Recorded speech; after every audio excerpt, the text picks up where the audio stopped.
اهلا ومرحبا بكم في حلقه جديده. واول حاجه هنبتدي بيها الدوري الانجليزي، وقد ايه في اخبار النهارده مولعه نار. اولا الليفر خارج الحسابات ب 78 نقطه بعد 36 ماتش، والسيتي فاز على ويلفرهامبتون 5-1، والارسنال فاز على بورنموث 3-0. الحسابات اتعقدت جدا مع الليفر دلوقتي وبيخارج الحسابات، والماتشات كلها والدوري كله بيلعب دلوقتي مع السيتي والارسنال. ومين يا ترى اللي هيفوز بالدوري؟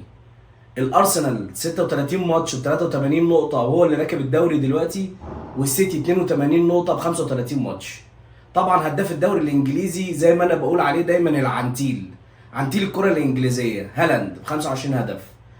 والاسيست او صانع الاهداف واتكاينز لاعب استون فيلا ب 12 هدف. تم خصم 6 نقاط من ايفرتون من رابطة الدوري الانجليزي، وكمان تم خصم 4 نقاط من نوتنجهام فورست لمخالفة قواعد اللعب المالي النظيف.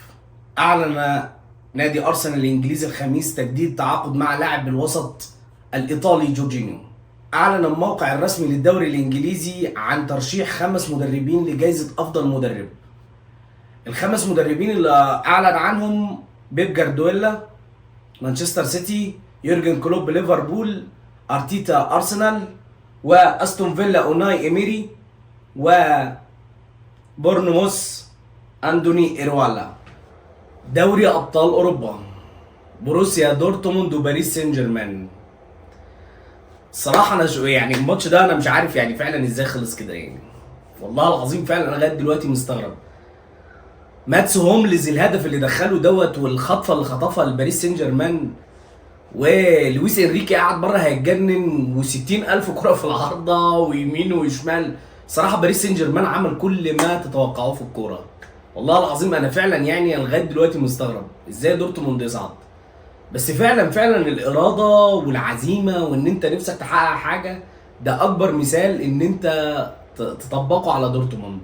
للمره الثالثه في تاريخ دورتموند يصعد للنهائي، وبكده هيقابل الريال يوم 1/6 في استاد ويمبلي. بجد يعني انا شايف ان حاجه غريبه. في حاجه غريبه تاني، ان دورتموند احتمال ما يلعبش النهائي مع الريال بسبب ان هو في العقد بتاعه لما مضى بيلينجهام مع ريال مدريد. كان في بند في العقد ان لو ريال مدريد فاز بدوري ابطال اوروبا هيدي لدورتموند 25 مليون يورو، والاول اصلا بياخد 20 مليون يورو. فما بالك يعني انا كنادي دورتموند يعني الصراحه اللي انا شايفه يعني ان لا، ما انا مش هكسب الماتش ومش رايح اصلا. وخليهم هم يفرحوا بال 15. بس حسام الشوالي صوت اتقطع عند الدقيقه 85 و86. كله قال تعب وصحيا ومش عارف ايه، لغايه اما طلع خليل البلوشي وقال ايه على اكس على ما اعتقد، ان بسبب الاحوال الجويه والطقس في قطر الصوت انقطع. لكن عصام الشوالي طبعا مش تعبان ولا اي حاجه. الريال وبايرن اللي خلص 2-1، اللي كان حديث العالم كله بالاوفسايد الاخير، اللي الحكم طبعا ما رضيش يحسبه للبايرن. انا عايز اقول حاجه واحده بس في الاوفسايد: انت ليه ما بتكملش الكوره وبعدين بترجع للفار؟ وقفت الكوره في نصها ليه؟ طبعا جماهير الريال بتقول من ناحيتها لا، احنا لو كنا مستعدين كانت الكوره عمرها ما هتخش. وجماهير البايرن بتقول لا، الهدف صحيح وملناش دعوه. طبعا في كوره اوفسايد لريال مدريد اتحسبت، وده مش اوفسايد طبعا، باينه جدا ان هي مش اوفسايد لان الكوره معديه اخر لاعب، ودي مش اوفسايد وهو هدف صحيح. وتوخيل عمل تغييرين هم اللي خرب فعلا الماتش. كين وموسيالا لما طلعهم في الدقيقه 85 بالظبط، 3 دقايق هدف. دقيقه 88 بعدها ب3 دقايق 90 بلس 1 خوسيليو بيقضي على احلام البايرن.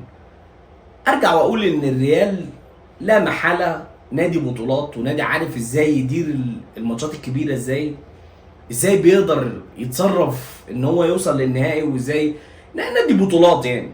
مهما انا اتكلمت هو نادي بطولات. الدوري المصري: الاهلي يفوز على الاتحاد السكندري 4-1 ليصبح السابع في الدوري ب 30 نقطة من 14 مباراة. والزمالك يخسر من سموحة 1-0 ليصبح 24 نقطة من 15 مباراة. طبعا زي ما انتم عارفين ان بيراميدز هو المتصدر الدوري دلوقتي 41 نقطة من 18 مباراة، والمصري الثاني ب 37 نقطة من 20 مباراة، وزد الثالث ب 36 نقطة من 22 مباراة. كمان بيرسي تاو حصد جايزة أفضل لاعب في قارة أفريقيا عن طريق بطولة أو كوزافا. زي ما انتم عارفين ان بيرسي تاو 37 ماتش دخل منيهم 6 أهداف. لاعب هداف الدوري المصري لغايه دلوقتي حسام اشرف لاعب بلديه المحله ب 11 هدف، والاسيست الشيبي ب6 اهداف. كمان ان حسين الشحات المحامي بتاعه قال ان في القضيه بتاعته او اخر الاخبار في قضيته ان لما طلعوا الفلاشه ما لقوش فعلا ان هو بيشتم الشيبي او في الفاظ خارجه لغايه دلوقتي.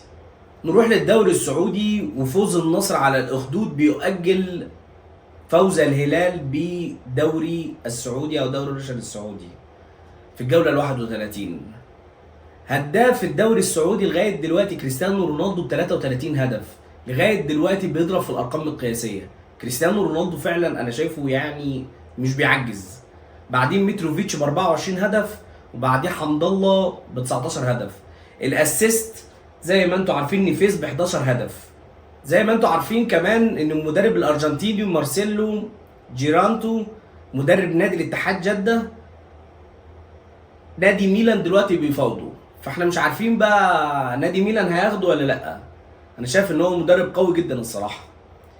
كمان عندنا في الدوري الروشن السعودي التقارير بتقول ان باريس سان جيرمان عايزين يتعاقدوا مع اللاعب ياسين بونو في الانتقالات الصيفيه القادمه. مش عارف هل نادي الهلال هيسيبه بسهوله ولا لا، لان ياسين بونو زي ما انتم عارفين صراحه يعني حارس عالمي. الدوري الاسباني، ريال مدريد محتل الصداره ب 87 نقطه، بعديه جيرونا ب 74 نقطه، بعديه برشلونه ب 73 نقطه. هداف الدوري الاسباني ارتم دوفبيك لاعب جيرونا ب 19 نقطه، بعديه بيلينجهام ب 18 هدف، وبعديه ليفاندوفسكي ب 17 هدف.